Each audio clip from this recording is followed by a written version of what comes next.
Before we get started, we just want to thank all of you guys coming today, for coming and wanting to learn more about Anonymous. It's a collective that all of us have had quite a bit of experience with, so we look forward to sharing that experience with you. Our panel today is entitled Anonymous and the Online Fight for Justice.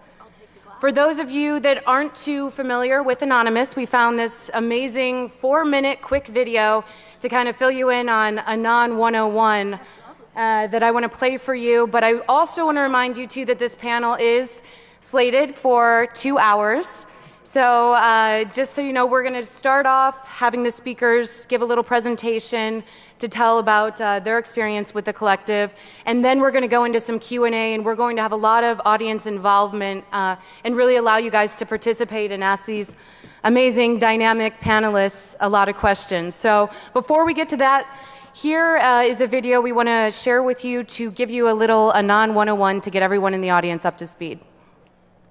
A bunch of basement-dwelling social outcast hackers by the media.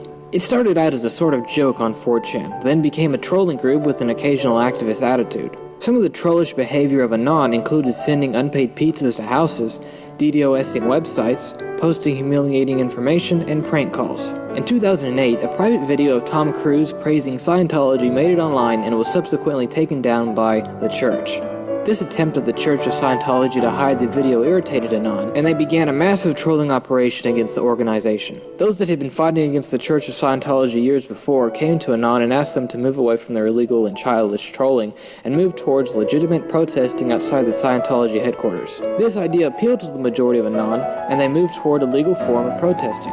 Like all of the anonymous activities, they eventually got tired of this and went back to their trolling with the occasional legitimate cause. Anon got its big break around the time the governments were starting to come against WikiLeaks, which was also around the time of the Iranian uprisings. The increase in potential political causes started to move Anonymous toward more activist actions. Anyone can be a member of Anonymous. There aren't any rules or guidelines. While there are actual hackers that are members, they make up a very small portion of Anonymous. Most members are your normal, everyday people with a computer.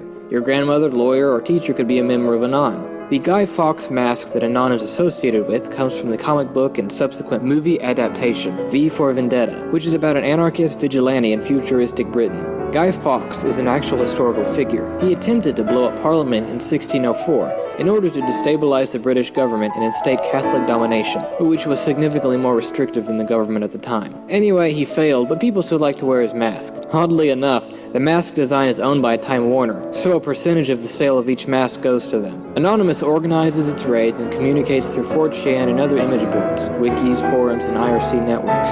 While Anonymous claims to not have any leaders, it does have a form of organization and logistics that shapes it as a group.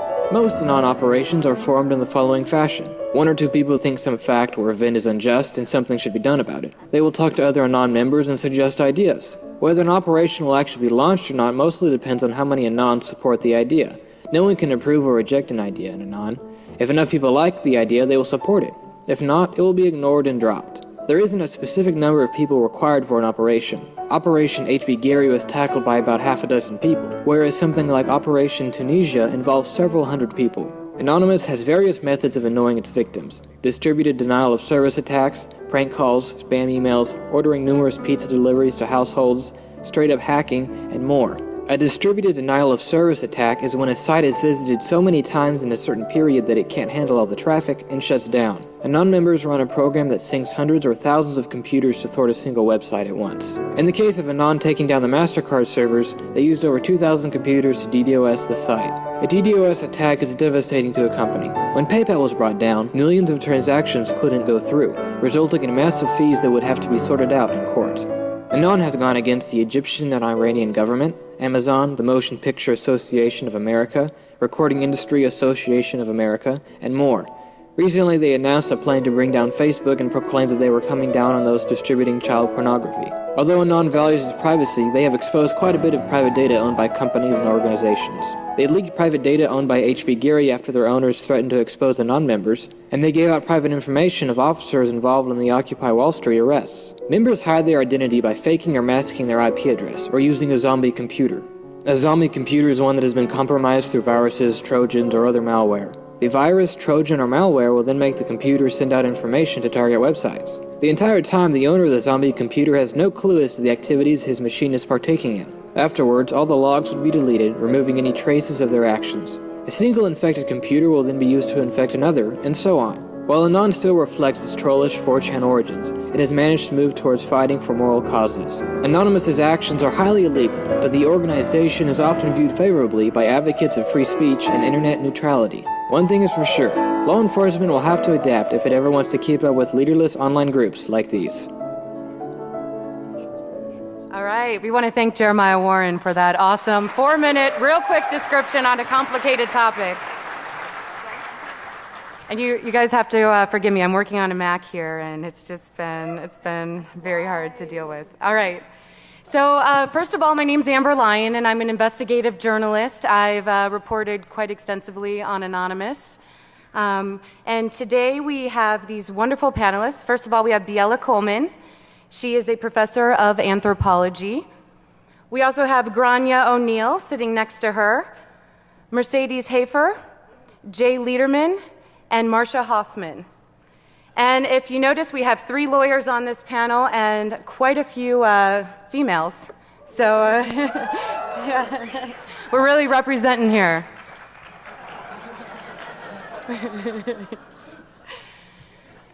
All right, so we're going to go through. We just found out we only have an hour in this room. Then we moved to another room for a little more audience Q&A, and that room only fits 35 people. So we'll keep our speeches as short as possible so that we can allow more of a dynamic conversation with you guys. But just to give you a little bit on my background, I am an investigative reporter. As of now, I'm an independent investigative reporter.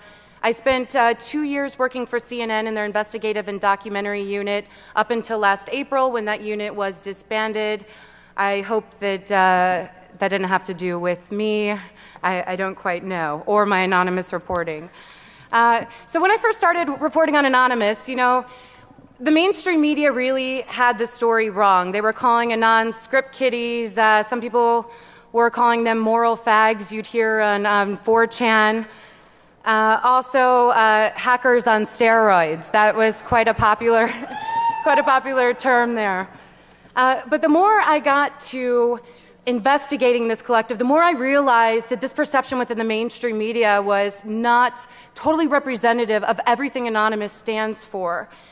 And the more Anons I would talk to, the more I would see deeper into this collective and see its power to actually create tangible change. And I was overseas covering the Arab Spring, and I'd have activist after activist tell me that they thanked Anonymous for actually helping galvanize and save their revolutions, because Anonymous was able to take these videos and photos of human rights abuses and spread them across the internet and actually get the mainstream media to care about what was happening on the streets of Tunisia. Also covered Anonymous in their participation with Occupy Wall Street. Anonymous definitely served as a kind of the watchers for the protesters, outing police officers for suspected police brutality incidents. In addition to that, they, I love this photo. I took this one at Occupy Wall Street in New York. And they also really had a presence on the street. You would see a lot of Anon masks walking in unison with the protesters. Now, one thing I noticed, though, when you would look at mainstream media stories, you'd notice that a lot of the reporters didn't even talk to Anons for the story. They would just take critics' sayings and use those verbatim and wouldn't spend time actually getting to know the Anons. So as a journalist, one of my theories upon this is that these reporters are fearful of reporting on Anon. That's because it's a difficult story to cover. Obviously, this is a collective that says they have no leader, so you really have no one to go to find sources, as well as to go to confirm your facts. Another thing, too, you all know the media gets played a lot as journalists. We have a megaphone to the world, so we become quite suspect. We become magnets, I guess, for trolls, for feds potentially wanting to use us to get stories out. Also, you know, we are constantly at the risk in dealing with Anonymous of publishing an incredible story, or on the other hand, becoming the brunt of incredible lulls. And another thing I noticed with the reporting of Anonymous is that fear is not the only factor keeping the press from getting this story right. There's other forces at work that are just as, if not more, disturbing. So this is something that I hope everyone, it's not talked about enough in journalism, and that's the fact that right now the Obama administration is waging a war, as many critics will call it, against journalists and whistleblowers, and I experienced this firsthand in different policies that were set in my reporting, especially in dealing with Anonymous. The administration, what they've been doing is they've been prosecuting whistleblowers and journalists under the Espionage Act of 1917. Now, to put things into perspective, before the Obama administration, the act had been used only 3 times total since 1917, and now the administration has already used it 6 times to go after journalists and whistleblowers. One of those journalists being a well-known New York Times reporter.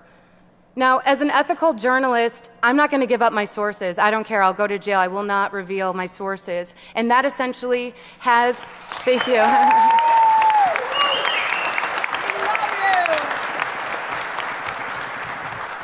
Okay, so you guys all are clapping, but do you know, to this administration, that makes me a criminal? And I know we have...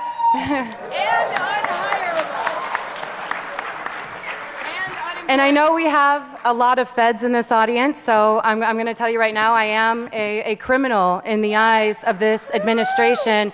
But you know what? I'm damn proud of it, because I feel like we have such an important job as journalists right now, and we should start standing up and raising more awareness about what's going on. So this is how this has affected anonymous reporting, is that the administration has shown major media corporations that they're not scared to go after what was once the sacred press. And this really extends beyond having sources that are just leaking information. It's created a chilling effect to even dealing with sensitive sources and our ability to talk to individuals like Anons and get their side of the story. I was told by my superiors that I had to ask for permission to even communicate with Anonymous. At that point, my bosses would conduct what they considered to be a risk assessment of that particular source. So whether I was allowed to interview that source became more of a business decision than an evaluation of societal good or journalistic responsibility. In other words, when you're dealing with sensitive sources who could potentially be wanted by the government, that makes a story a lot more expensive when you're evaluating the potential costs. Because I said I would not give up my sources, that told my bosses that we would potentially have to go to court to fight it, which you guys know how much lawyers cost. So that really was a consideration, as these lawyers would know. Yeah. Jay, what would you say about that one? Mine is pro bono. We're often free. Well, these lawyers are, yeah. So this being said, several of my investigations that would have given Anons an opportunity to tell their side of the story were killed before they even started. And that's just my experience. You can imagine how widespread this is among corporate media outlets. For example, in February of this year, I wanted to interview this Anon. I don't know if anyone knows who this is. Jay knows him quite well. He's a client of Jay's. And he goes by the name Commander X. His real name's Christopher Doyen. My bosses deemed it too risky, and they told me I could not go and talk to him to get his side of the story, mostly because it was too risky because he's facing federal charges. New York Times reporter James Risen, who's currently facing an Obama administration subpoena, said it best. I want you guys to hear this quote. He said, "Can you have a democracy without aggressive investigative journalism? I don't believe you can, and that's why I'm fighting." Well, I also fought back. And when my bosses told me I couldn't go talk to them, I said, okay, well then I'm taking vacation. I'm going to go talk to him anyway. So I did. And I'm in the process of producing an independent documentary on his life and really giving him a chance to tell his side of the story, which is what I hope all journalists and all citizens encourage journalists to do, so that we all know how dangerous it is when we allow the government to tell us who our enemies are, rather than the people actually finding out the truth and allowing journalists to expose that. So I think more than anything is that if we're able to retake back our status as journalists and as watchdogs, then we'll be able to tell the story of Anonymous better, and we won't get criticized so much for getting it wrong. I want to go ahead and give these panelists a chance to talk because each one of them has a very unique experience within the collective and an amazing perspective to share with you. So we're going to start first with Professor Biella Coleman.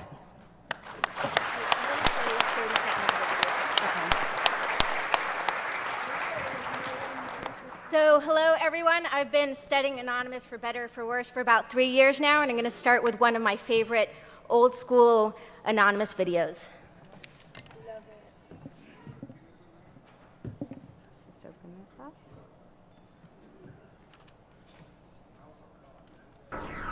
Dear Fox News, it has come to our unfortunate attention that both the name and nature of Anonymous has been ravaged, as if it were a whore in a back alley, and then placed on display for the public eye to behold. Allow me to say quite simply, you completely missed the point of who and what we are. Unfortunately for you, this is not some secret club where we gather in the clubhouse, swapping old porn magazines and Daddy's Everclear.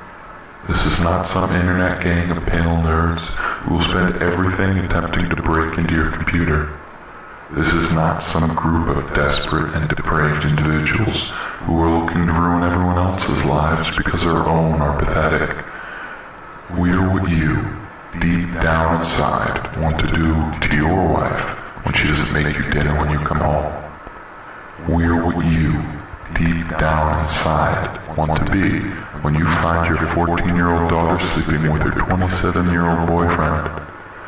We're what you, deep down inside, wish you could be when your wife cheats on you, when your son hates you, when your daughter leaves you, when the waiter spills wine on you, when your boss ridicules you.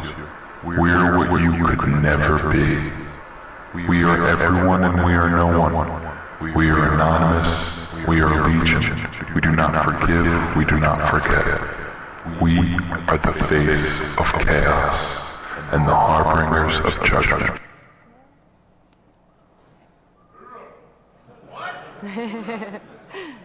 Derp, what is the internet? So I just like that video because that was a response to Fox News' story when they described them as, hackers on steroids. And they're like, we're the harbingers of judgment, the face of chaos. So you could really imagine the surprise when 6 months after this video is released, Anonymous doesn't simply become a trolling machine, but becomes irreverent activism as well. And this is when I decided to jump in. And as the video we saw originally that opened this panel talked about, Scientology was the first kind of political campaign, right? And although they moved away from trolling, they still sort of retained some of the lulzy, irreverent, transgressive tactics of trolling into their activism. Now, what was kind of interesting was that between 2008 and 2010, you basically still have trolling rolling out of 4chan, some people really upset that there's any kind of activist orientation, and then you have Project Chinology. There were some sort of small operations that started, such as Operation Titstorm, to kind of protest the Australian government, censorship, and so on and so forth. And it was actually in 2010, that slide's missing, in 2010 with Operation Payback, where a new node, a new network was born that was eventually known as Anon-Ops. And this is significant because in some ways what is distinctive about Anonymous, and the first video was actually kind of wrong about this, is that Anonymous doesn't go from X, Y, and Z. It is that there's X, Y, and Z at the very same time. And this is something really important to emphasize. Project Chinology, in fact, continues today, right? It just happens to be that usually one network or one set of operations, such as the hacking operations, becomes the face of Anonymous because of the media attention given. So that's one point I really want to hammer down. It is a kind of multiplicity. It's not amorphousness. Okay. In the most general terms, I guess you can say that the lesson to heed from Anonymous is that the internet will judge the actions of individuals, corporations, and governments. It will often do it at the drop of a hat, unpredictably. And so this is a sort of general way to understand the political operations. But now I just want to sort of emphasize some particular points about the political networks. Again, I want to say it is not an amorphous blob. It's a multiplicity that is highly dynamic, and that's one of the reasons why it's so difficult to study. There's regional networks, there's international networks. A network will come and go. And this is one of the reasons why it's difficult to pin down, but it's not quite as amorphous as the media often portrays it to be. They take on many different causes, from environmental causes to Occupy, but the largest kind of operations often have to do with internet censorship. Those are when you get like the real numbers. Another sort of point that I want to emphasize is that the iconography and the ethics are often the same across these different nodes or networks. So the Guy Fawkes mask, the headless suit, are quite similar. There's innovation, of course. Another really shared principle has to do with an anti-celebrity ethic within Anonymous. And I'll go back to this, but this is kind of core across the different activist networks. What is different are the political tactics. So Chinology doesn't use hacking, it doesn't use DDoSing. AnonOps, obviously that was their kind of preferred weapon of choice for many years. VoxAnon, which is a recent network, actually came up with a constitution to delimit the technical power of elites. So the political tactics and the political cultures of these different networks are distinct.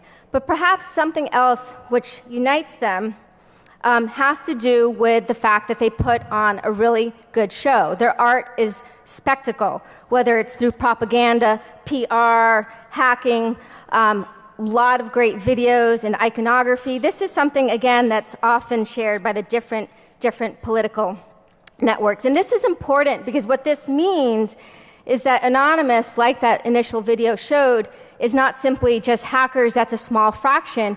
It actually allows a whole lot of people with different sorts of skills to kind of jump on board and participate. All it takes to become anonymous is to sort of self-identify. And obviously certain skills, whether they're technical skills or kind of digital skills with design and art, are quite handy. But obviously, LulzSec and AntiSec, two hacker groups who are really the same but rebranded in different ways, were quite important in the history of Anonymous. And I just want to finish with one point about them. So LulzSec, in some ways, is quite interesting because individuals involved were quite involved in AnonOps, but they were a kind of secret wing. They knew that it was good to kind of do their work under the radar. They didn't want to get the attention of the media, and also they knew that it was best not to call attention to themselves as individuals. Emboldened by the HB Gary hack, LulzSec broke away and went on its 50-day kind of crazy hack for the lulz. They retired and rebranded themselves as AntiSec, which became a bit more militant in its tone and language, right? And one of the most interesting things within the trenches of Anonymous, at least from my perspective as I was doing work with them, was that on the one hand, they were politically valued. And why were they politically valued? Well, they were valued because they were exposing the sorry state of security on the internet. So people were kind of happy about that. There was a lot of hope, especially with AntiSec, that they would continue doing the leaking that WikiLeaks had been doing in the past, but they sort of went defunct. So there was the hope that they would reveal politically worthwhile or damning information. So people admired them, or at minimum tolerated them. But what was the problem with AntiSec and LulzSec? Well, they were leader fags. They called way too much attention to the group, or individuals within these groups, such as Topiary and Sabu, became celebrities on Twitter, and then, of course, the media was giving them a whole lot of attention. So they became the status seekers that Anonymous otherwise fucking hated. And so there was this big tension between, again, we want you to do something politically worthwhile, but ethically you're violating our core ethic. So we know in March 6, 2012, Sabu was revealed as an FBI informant. It was the big sabotage. And since that time, hacking still occurs within Anonymous. There have been some new hacker groups, but generally individuals within them have kind of stepped away from the limelight to not draw attention to themselves. I don't know what will happen next, but I just do think it's important to emphasize that Anonymous is a multiplicity where hacking is one weapon among many. And again, it's not quite an amorphous blob, but it is quite difficult to track of because it's kind of like a hydra with many, many different tentacles. So with that, I will pass it over to Grania. Thank you.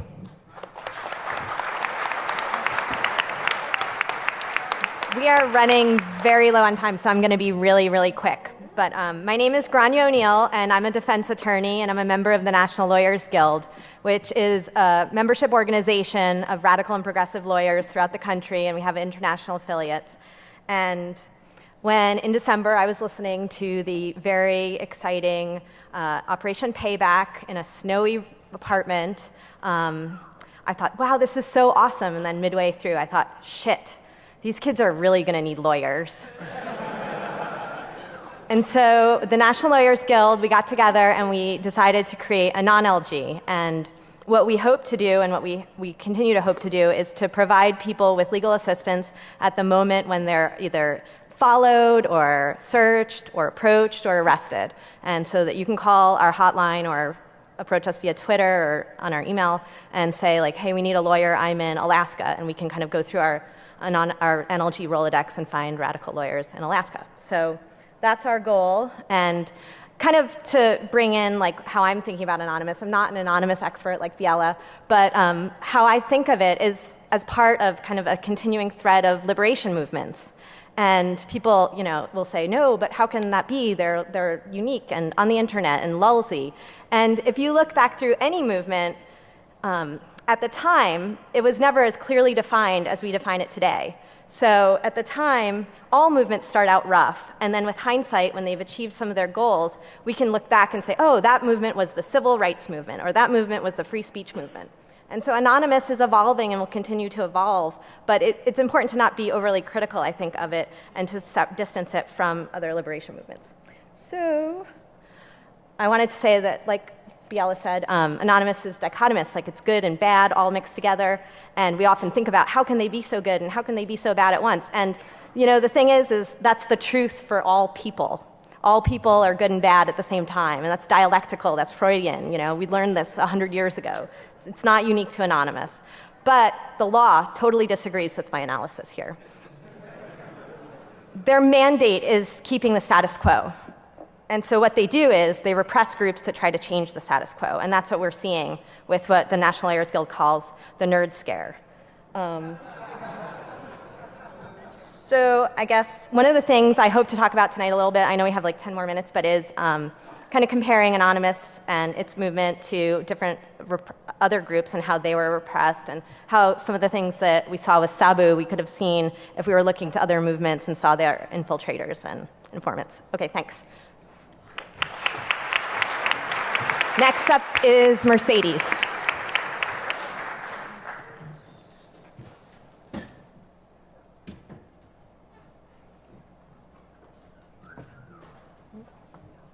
My slides next.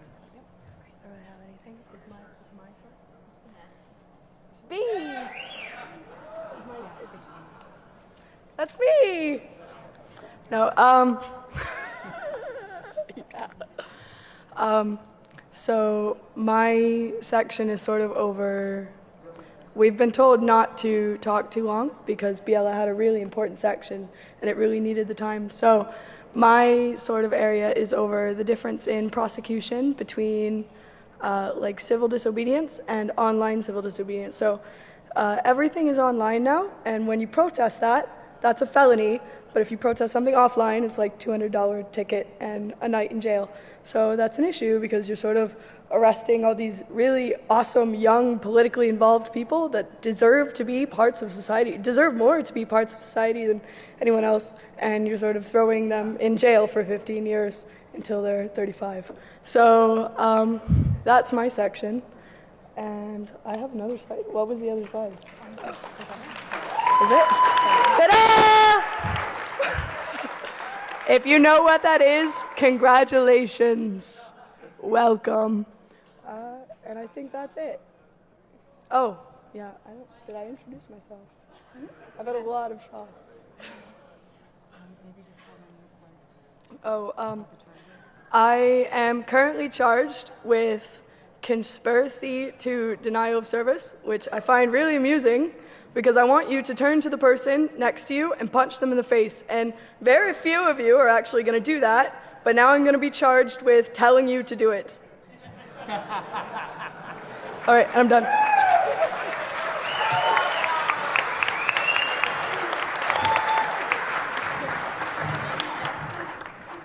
How do you follow that? You don't. All right, Tell them to show tits. No.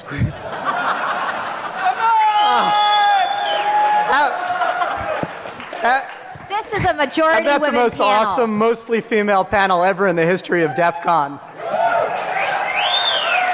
We had to have one man on it, or they wouldn't let us have it. So complain to DEFCON at the lack of tits. All right, so I'm happy to be the lack of tits here. My name is Jay Lederman, and I am a trial attorney. I practically live in court, and I do all manner of cases. And when I saw what was kind of going on politically, when I started following the news accounts, started getting on Twitter, I said exactly the same thing that Grania said. I said, holy shit, someone's going to need a lawyer here, and someone's not going to be able to pay for it. So I took out my Twitter account, and I tweeted at my 17 followers, and I told them, hey, look, any hacktivist busted in my hood, righteous hacktivist busted in my hood, I will represent. So thankfully, one of my 17 followers was able to say, look, that's not how you do it, you know. Rewrote the tweets for me, sent it back, and I sent them out, and actually they seemed to make the rounds. And I had a whole lot of replies and a whole lot of emails, including one the next morning from that gentleman, Commander X. He was subsequently indicted for, of all things, a very small DDoS on the county of Santa Cruz in retaliation, supposedly, for protests over homelessness there, bad homeless laws. But that was sort of my entree into a larger world of kind of talking to Anons. I don't go into the IRC, but I am reasonably active on Twitter. I have slightly more than 17 followers now. You know, I sort of got adopted by a number of Anons as their attorney. Now, I'm not quite sure in my mind that I'm their attorney, but I'm sure they're sure in their mind that I'm their attorney. I don't recall anyone having ever paid me, but that's all right. We do this because it's interesting to us, because political, and because we think it's important. A number of people have come up sort of on their own, and everyone thinks they're terribly clever when they do it, have called me the Tom Hagen of Anonymous. I am not. Please don't call me that. It's just not accurate. But I do tend to have a good deal of attorney-client-like relationships with Anons, and I'm not trying to excuse their behavior. I'm not trying to put a happy face on any type of criminal behavior, but I am making certain arguments, including one that I've made very loudly in the press, which is that under certain circumstances, and this may horrify a lot of the security people, under certain circumstances, DDoS is protected political speech and should be afforded First Amendment protections. In Germany, under certain conditions. So, as you heard from, or maybe you didn't hear from Amber, Commander X was nice enough to flee the jurisdiction during the middle of our prosecution. So I never did get a chance to flesh out that argument. If one of you guys wants to do a political DDoS attack, let me know, and we'll advance it. We can always use a good test case. Well, you don't mind. It's only, look, in real life protest, you know, trespassing, you know, in California where I'm from, $250 fine, probably maybe a couple hours community service. Online, 10 years, $250,000. You can handle that, can't you? $500,000 if it's conspiracy. Well, yeah, if they throw on the conspiracy, that's an extra 5 years and $500,000. But I really do want this crowd to conceive of the notion that DDoS may be more than just an annoying little thing that ultimately serves nothing. It may be a valid form of protest.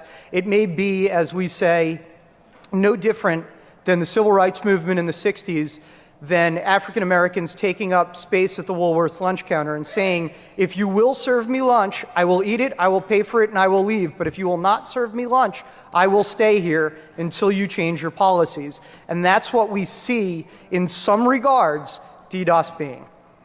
Thanks.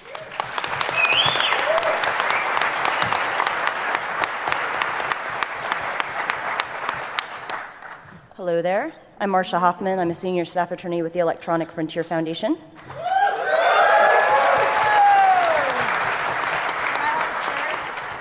So my organization, as many, if not all of you know, supports digital civil liberties. And we are an activist organization, and we're also a public interest law firm. So we've been watching the anonymous movement with great interest because it touches upon a couple of areas that we're incredibly interested in. The first being, of course, online activism, and the second being the hacking laws, the computer intrusion laws. And I want to pick up on some of the threads that Mercedes and Jay put out there, which is, first and foremost, a lot of people participate in this movement because they see it as being a way to participate in political activism and a form of civil disobedience. And one of the things that is scary about that from our perspective is that there is a big difference between civil disobedience in the offline world and in the online world. And the reason that is because the computer intrusion laws carry these incredible penalties. We're not talking about spending a night in jail. The Computer Fraud and Abuse Act is the federal hacking law, and the provision of it that I think would most likely apply to a DDoS situation basically says that it's illegal to knowingly cause the transmission of a program, information, code, or command, and as a result of doing that, intentionally causing damage without authorization. Now, damage has a very particular definition, which is incredibly broad. It means any impairment to the integrity or availability of data, a program, a system, or information. And, if you do that, the penalties for a first-time offense can be up to 10 years in prison. And, for more severe attacks like that, it could be even up to life. And so it's an incredibly harsh penalty. And, it's very concerning to think about young people who are, starting to flex their political muscle and really want to take part in a movement, facing up to 10 years in prison for a first-time offense. And something that makes it even more concerning is the fact that there are efforts underway to try to actually increase those penalties, as if they're not crazy enough. There are legislative proposals out there right now that, for example, would treat conspiracy as having the same maximum penalty as a completed offense. It would make the penalties for first-time offenses the same as the maximum penalties for repeat offenses, so that for a DDoS-type offense, first-time offense would be up to 20 years in prison. It would increase maximum penalties. And for the first time ever, it would add a mandatory minimum of 3 years in prison for hacking-related intrusions involving critical infrastructure computers. And we've been working for a long time to try to push back against the CFAA. We think it's a very problematic law on many levels. We think certain provisions of it are probably unconstitutional, and we are very, very concerned about. Thank you.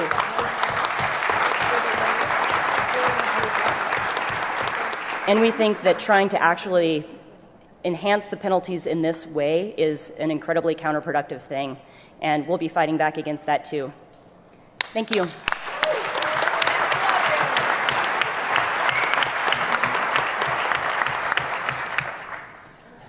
All right, so I'm sure a lot of you guys out there have some questions for these panelists. So rather than me asking them, I want to invite anyone from the audience to come up to one of these microphones, and we'll go ahead and try to. Anyone? All right, here we go. Come at me, bro. Hey. in a moment. I'm from Mexico, and at the beginning of the year, we were having a big war on drugs at this point. At the beginning of the year, there was a big movement of Anonymous. They offered to throw away or show or publicly put outside in the internet all the information of the corrupt officials or people that were working with drug dealers. At that point, it was a big commotion. A lot of people in the government were hoping for that. Also, people on the drug side were waiting for that. The idea was, if they throw that away and they show that to the public, a lot of people would die the next night. Anonymous came back on it, then again went for it, and in the end, they did not public anything. So I would like to hear your thoughts, especially on the ethics side, about all this.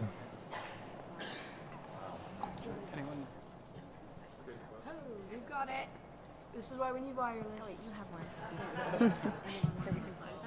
Cables suck. So wait, just to clarify, you were talking about op cartel, right? I think it is there. Yeah. Without getting into too many specifics and a kind of long history about it, it's a good example because one of the things about Anonymous, for better or for worse, is that it's highly experimental, which is like people sort of get an idea on the fly and they're like, hey, let's go for it, you know, and they rear forward without having like a really good plan as to what they're doing and how they're doing it, right? And then it's sort of after a couple of iterations of something, they kind of work it out slightly better.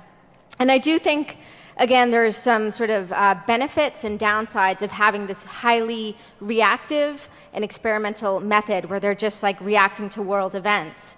The kind of plus side is that they just are really, they've got their finger on the pulse of world events. They're willing to jump in a way that kind of other groups are not willing to do so. It's highly dynamic. But then in other instances, it also shows the kind of downsides because oftentimes they're not quite prepared to really tackle the nature of the problem. And so op cartel in some ways is a perfect example of that kind of experimental tactic that's at the heart of some political operations behind Anonymous. Jay? Yeah, I think, first of all, I agree with her. I agree with Biela about what she's saying about op cartel, but moreover, it gave you a good bird's eye into the dichotomies within Anonymous, because that was one of the most divisive ops that I can remember. There were people that were staunchly behind it, and there were many more, in fact, probably the majority, were very against it. And there was a recognition that people could get really hurt, really seriously hurt, and people could potentially even die through this. And there was a conversation, there was a dialogue about it that was, well, is that a reasonable price to pay for transparent government and for an end to this type of corruption? And then there was a further dialogue with, who are you to think this would end any type of corruption or that it would even achieve those ends? So I'm trying not to take a position. I didn't really get too into studying what was going on, but that was the essential framework of what was there. And ultimately, I think they made the right call in not releasing what they claimed to have. Hello. Hi, I would have to say, from an observer's point of view, that there's a lot of times where people will start an op with the intention of trying to do something, and then someone will jump the gun and make a flyer and say, we're gonna fucking do it. And then later on, everyone sort of realized that sometimes it's not always possible with the people that you have around or with the time that people have with real lives and girlfriends and jobs and things. I don't have any of those, so I don't know. And, and so I would say that sometimes that because there's no leader, because there's no formal observation or guidelines, ethics, morals, regulation, that sometimes things don't always work out the way that the media thinks they're going to, or that even the people making like flyers or PR think they're going to. So people are shouting, we're gonna try and do it, and someone says, they're gonna fucking do it, and then it doesn't happen because it's not actually possible or feasible at that time. So a lot of things happen like that. So we're going to take down this, and it doesn't happen. So. All right, thank you for the great question. We'll. I love your shirt. Thank you. Kind of actually following up on that, with the way that Anonymous and other groups using hacktivism and the advent of the internet and the ability to spread information that way, you actually see that it behaves similarly to how the democratic process is meant to behave. My question is actually, do you believe that, one, that's actually a good way to do it and that we're moving in a positive direction with this, especially following up with what she said, where there are times when you say, hey, we're going to do this, and then it falls through, and obviously that brings down everyone's support and belief in the system. But with the ability for commoners to have more of a voice and be able to spread it across without as much censorship or the indirectness of the voting system, where you don't necessarily get to present your point, you just give the yes, no, I agree, or I don't agree. Do you think that we're actually moving in a positive direction, and this is the right way to start looking at, is there a good way to make some more structure around this, where it's a little bit more controlled than just a bunch of people banging on their computers and hoping it works? Cloudy the future is. Difficult to see.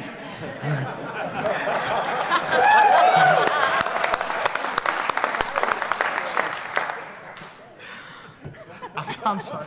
That comment is actually really funny because I hung up a sign once at an Air Force base out in front of a warehouse that said, "These are not the drones you were looking for."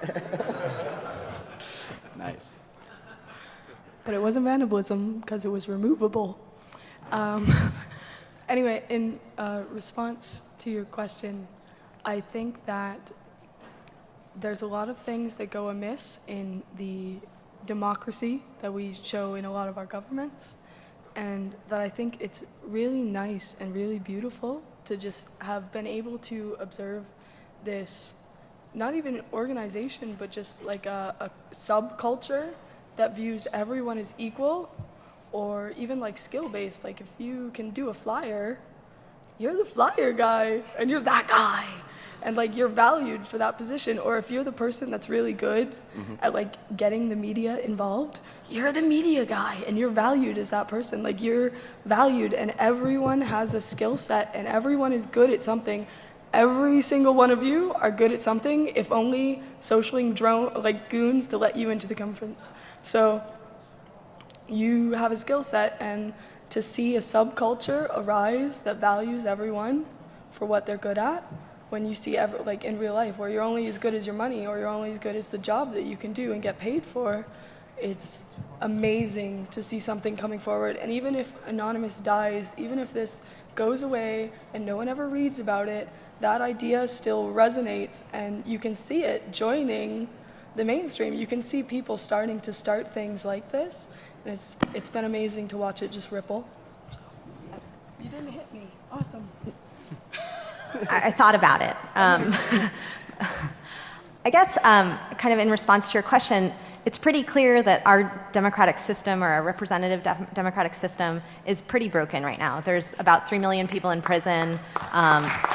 Most of them are people of color, and most of them are in prison for possession of drugs or something like that, things that aren't really crimes. There's not even a victim. And when we're talking about Mexico, that's a drug war that's created by the U.S. government and the Mexican government, and that so many people have been killed in that drug war. And and I think, I'm not the expert on this, but I saw this PBS kind of chart about who was voting for SOPA and who was voting against SOPA, and which campaign contributions, who they were getting their campaign contributions from. And it was really shocking. It was like people who got money from the media industry were voting for SOPA. People who got money from the tech industry were voting against it. It's broken. And that's not to say that Anonymous's procedures for decision making are perfect or are the best. But I think that the point is they're working on an alternative model that maybe will be really good, and a lot of good things have come out of this, and we've seen them. So,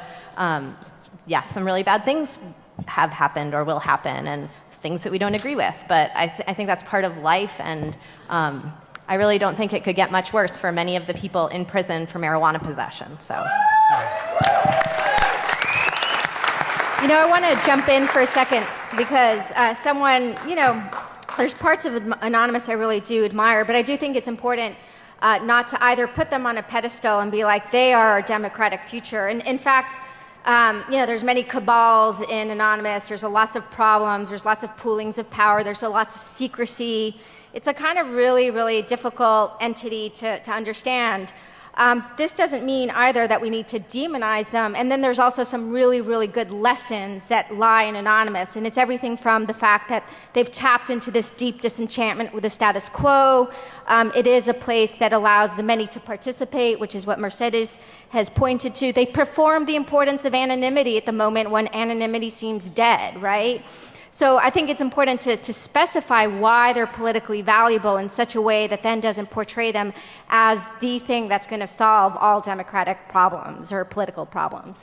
I hate to do this, but we have to, I've been given the notice that we're done for now. For in this room, although the panelists are going to be open for more questions in one of the smaller rooms to the side, but let's go ahead and give everyone a nice round of applause. Thank you guys so much. Here's Twitter handles.